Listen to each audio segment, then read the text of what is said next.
साथियों नमस्कार, सत श्री अकाल, आदाब।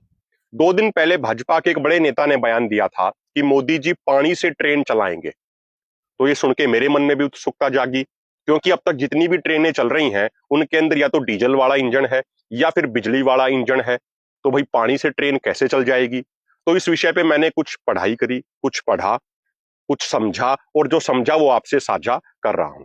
आज देश के प्रधानमंत्री नरेंद्र मोदी जी ने जींद से सोनीपत तक हाइड्रोजन ट्रेन चला दी है। इन दोनों स्टेशनों के बीच की दूरी 89 किलोमीटर है।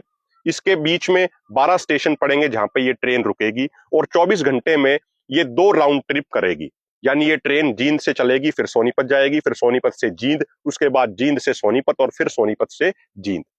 इस ट्रेन की जो मैक्सिमम स्पीड है वो 110 किलोमीटर प्रति घंटा है, लेकिन इस रूट पे इसकी मैक्सिमम स्पीड 75 किलोमीटर प्रति घंटा रहेगी। इस ट्रेन के अंदर 10 बोगी हैं और मैक्सिमम 2600 सवारी इसमें बैठ सकती है। जो मैंने अध्ययन किया उसमें मैंने 3 सवालों का जवाब ढूंढने का प्रयास किया कि हाइड्रोजन ट्रेन टेक्नोलॉजी है क्या। नंबर 2, क्या ये टेक्नोलॉजी पूर्ण तौर पे स्वदेशी है? और नंबर 3, क्या ये टेक्नोलॉजी बड़े स्केल पे प्रैक्टिकली पॉसिबल है? और अन्य किन किन देशों में इस टेक्नोलॉजी का इस्तेमाल करके ट्रेन चलाई जा रही है? जब आप ये वीडियो पूरी सुन लेंगे तो इन तीनों सवालों का जवाब आपको इस वीडियो में मिल जाएगा। तो पहली बात कि हाइड्रोजन ट्रेन टेक्नोलॉजी क्या है। इस टेक्नोलॉजी के अंदर भारत में एक कंपनी है जिसका नाम ग्रीन एच है। वो ग्रीन हाइड्रोजन जनरेट करती है, और ग्रीन हाइड्रोजन जनरेट करने के लिए रिन्यूएबल इलेक्ट्रिसिटी ली जाती है और इलेक्ट्रोलाइजर्स का इस्तेमाल किया जाता है, और वहां से ग्रीन हाइड्रोजन जनरेट की जाती है। उसके बाद हाइड्रोजन रिफ्यूलिंग स्टेशंस का इस्तेमाल करके उस ग्रीन हाइड्रोजन को हाई प्रेशर टैंक्स के अंदर स्टोर किया जाता है। उसके बाद प्रोटॉन एक्सचेंज मेम्ब्रेन के अंदर एक तरफ से हाइड्रोजन आती है, दूसरी तरफ से हवा में से ऑक्सीजन ली जाती है, और उस proton exchange membrane fuel cell के अंदर हाइड्रोजन और ऑक्सीजन को कंबाइन किया जाता है, जिससे इलेक्ट्रिसिटी जनरेट होती है, और उस इलेक्ट्रिसिटी का इस्तेमाल करके मोटर चलाई जाती हैं, और उन मोटर्स के माध्यम से ये ट्रेन आगे चलती है।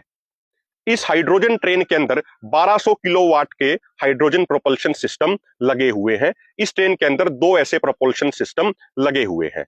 जो ये पूरी टेक्नोलॉजी है हाइड्रोजन ट्रेन की, तो जो मैंने आपको बताया जिस तरीके से इलेक्ट्रिसिटी जनरेट करी जाती है, उस प्रोसेस के अंदर जो एमिशन होता है, यानी जो चीज बाहर निकलती है, वो सिर्फ वाटर वेपर है। उसके अलावा कुछ बाहर नहीं निकलता, और थोड़े समय के बाद वो वाटर वेपर भी नेचुरल साइकिल में मिल जाते हैं। जबकि अगर हम अन्य फॉसिल फ्यूल्स की बात करें, यानी डीजल की बात करें या अन्य इलेक्ट्रिसिटी की बात करें, तो उनके अंदर जो एमिशन होता है वो कार्बन डाइऑक्साइड का एमिशन होता है, वो नाइट्रोजन ऑक्साइड का एमिशन होता है, पार्टिकुलेट मटेरियल्स का एमिशन होता है, सल्फर ऑक्साइड का एमिशन होता है। लेकिन इस हाइड्रोजन ट्रेन की टेक्नोलॉजी के मामले में सिर्फ वाटर वेपर्स का एमिशन होता है, अन्य कुछ भी इसमें एमिशन नहीं होता। इसीलिए इसको ग्रीन फ्यूल भी बोला जाता है। अगला सवाल साथियों कि भाई क्या ये टेक्नोलॉजी पूर्ण तौर पे स्वदेशी है? तो जो ग्रीन हाइड्रोजन बनाती है जो कंपनी, मैं जैसा कि आपको बताया उसका नाम है ग्रीन एच। जो इसकी पेरेंट कंपनी है उसका नाम है H2B2। ये स्पेन में बेस्ड कंपनी है, स्पेन की कंपनी है, और इसने एक भारत की कंपनी कैसल ग्रीन एनर्जी के साथ जॉइंट वेंचर बनाया है जिसका नाम दिया गया है ग्रीन एच। और ये ग्रीन एच कंपनी यहां पे ग्रीन हाइड्रोजन जनरेट कर रही है। इसके अलावा जो अन्य एक महत्वपूर्ण चीज है इस पूरे प्रोजेक्ट में, वो है हाइड्रोजन रिफ्यूलिंग स्टेशन, जिनको शॉर्ट में HRS भी बोला जाता है। HRS बनाने का काम करती है कंपनी जिसका नाम है फ्लूट्रॉन। ये अमेरिका की कंपनी है जो पेंसिल्वेनिया में बेस्ड है, और इसकी एक भारत में सब्सिडरी कंपनी है फ्लूट्रॉन इंडिया के नाम से, जिनके जो मेजर प्लांट हैं वो कोच्चि और कोयम्बटूर में है। तो जो यहाँ पे जींद के अंदर हाइड्रोजन रिफ्यूलिंग स्टेशन बनाया गया है, ये हाइड्रोजन रिफ्यूलिंग स्टेशन का जो डिजाइन किया गया है वो कोच्चि के अंदर किया गया है, और उसकी जो मैन्युफैक्चरिंग करी गई है वो कोयम्बटूर के अंदर करी गई है।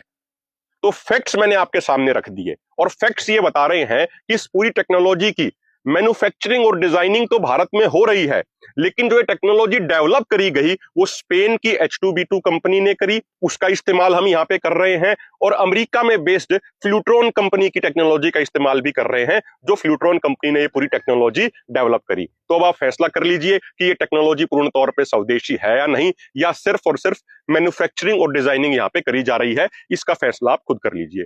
अगला सवाल, अन्य किन किन देशों में इस टेक्नोलॉजी का इस्तेमाल करके ट्रेन चलाई जा रही है? उन देशों के नाम है Germany, France, Canada, China, south Korea और अमेरिका। इन सभी देशों में ये टेक्नोलॉजी अलग अलग स्टेज पे है। जर्मनी के अंदर सबसे पहली हाइड्रोजन ट्रेन 2018 में चलाई गई थी और 2022 में जर्मनी के अंदर एक ऐसी हाइड्रोजन ट्रेन चलाई गई जो 1175 किलोमीटर तक लगातार बिना किसी रिफ्यूलिंग के चली और उसका नाम है एलोस्ट्रोम कोरोडिया।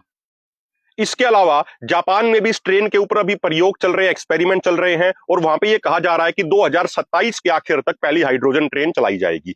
इसी तरीके से साउथ कोरिया में 2026 के आखिर तक पहली हाइड्रोजन ट्रेन चलाई जाएगी। इसके अलावा अमेरिका में कैलिफोर्निया के अंदर 2024 में ये ट्रेन चलाई गई। फ्रांस में भी और चाइना में भी अलग अलग स्टेज पे इस ट्रेन की पूरी डेवलपमेंट का कार्य चल रहा है और अलग अलग स्टेज में उस पर काम चल रहा है। अब महत्वपूर्ण और सबसे आखिरी सवाल ये है कि क्या बड़े स्केल पे ये टेक्नोलॉजी फिजिबल है, क्या ये प्रैक्टिकल है? तो देखिए, इसमें जो सबसे महत्वपूर्ण जो चुनौतियां हैं, सबसे पहली चुनौती ये है कि जो ये ग्रीन हाइड्रोजन बनती है, इसकी पर किलो की जो कॉस्ट आती है वो 400 से 600 रुपया आती है, यानी ये बहुत ज्यादा कॉस्टली है। और जो एक हाइड्रोजन रिफ्यूलिंग स्टेशन जो लगाया जाता है उसकी जो कॉस्ट आती है वो 25 से 35 करोड़ रुपया आती है। तो ये बहुत एक्सपेंसिव, बहुत कॉस्टली टेक्नोलॉजी है। इसके अलावा जो ये हाइड्रोजन होती है ये बहुत ज्यादा इन्फ्लेमेबल होती है, यानी बहुत ज्यादा ज्वलनशील होती है। तो इसको स्टोर करने के लिए, इसको पूरा इसको ट्रांसपोर्ट करने के लिए बहुत एहतियातों का इस्तेमाल करना पड़ता है, बहुत सेफ्टी प्रिकॉशंस रखने पड़ते हैं। अदरवाइज ये बहुत ज्यादा इन्फ्लेमेबल है, तो ये बहुत ज्यादा नुकसान भी कर सकती है यदि इसको केयरफुली हैंडल ना किया जाए, यदि इसको सेफली हैंडल ना किया जाए। इसके अलावा बहुत सारे एक्सपर्ट्स का ये कहना है कि जो ये हाइड्रोजन ट्रेन की टेक्नोलॉजी है ये उन रूट्स पे बहुत फायदेमंद है जहां पे जो पहाड़ी रूट है, जहां पे इलेक्ट्रिसिटी की लाइन बिछाना आसान नहीं है, तो वहां पे तो ये सक्सेसफुल है और वहां पे ये फायदेमंद भी है। जैसे अभी आज जो ये ट्रेन चलाई गई है, जींद से सोनीपत चलाई गई है, इसी तरीके से शिमला कालका रूट पे भी इस ट्रेन को चलाने का प्रयास किया जा रहा है। इसके अलावा दार्जिलिंग में भी इस ट्रेन को चलाने का प्रयास किया जा रहा है, फिर नीलगिरी रीजन में भी इस ट्रेन को चलाने का प्रयास किया जा रहा है। तो ऐसे जो एरियाज हैं, जो पहाड़ी एरिया हैं, वहां पे ये ट्रेन सक्सेसफुल हो सकती है। ऐसे एरिया जहां पे इलेक्ट्रिसिटी के पूरे पोल गाड़ना और इलेक्ट्रिसिटी का इलेक्ट्रिफिकेशन करना बहुत मुश्किल है, वहां पे ये ट्रेन सक्सेसफुल हो सकती है। तो अभी एक्सपर्ट्स का ये कहना है कि आने वाले समय में ये पता लगेगा कि ये ट्रेन, ये प्रोजेक्ट, ये टेक्नोलॉजी कितना सक्सेसफुल रह पाती है, क्योंकि इसमें जो सबसे महत्वपूर्ण चीजें हैं वो ये है कि लगातार ग्रीन हाइड्रोजन की सप्लाई मिलती रहे। इसके अलावा रेगुलरली हाइड्रोजन रिफ्यूलिंग स्टेशंस को स्थापित किया जा सके और पूरा एक इकोसिस्टम इसके लिए बनाया जा सके। तो आज हमने आपको सरल भाषा में ये चीज समझाने का प्रयास किया कि हाइड्रोजन ट्रेन टेक्नोलॉजी क्या है, क्या ये टेक्नोलॉजी भारत में पूर्ण तौर पे स्वदेशी है, ये टेक्नोलॉजी कितनी फीजिबल है और किन किन देशों में इस टेक्नोलॉजी का इस्तेमाल किया जा रहा है।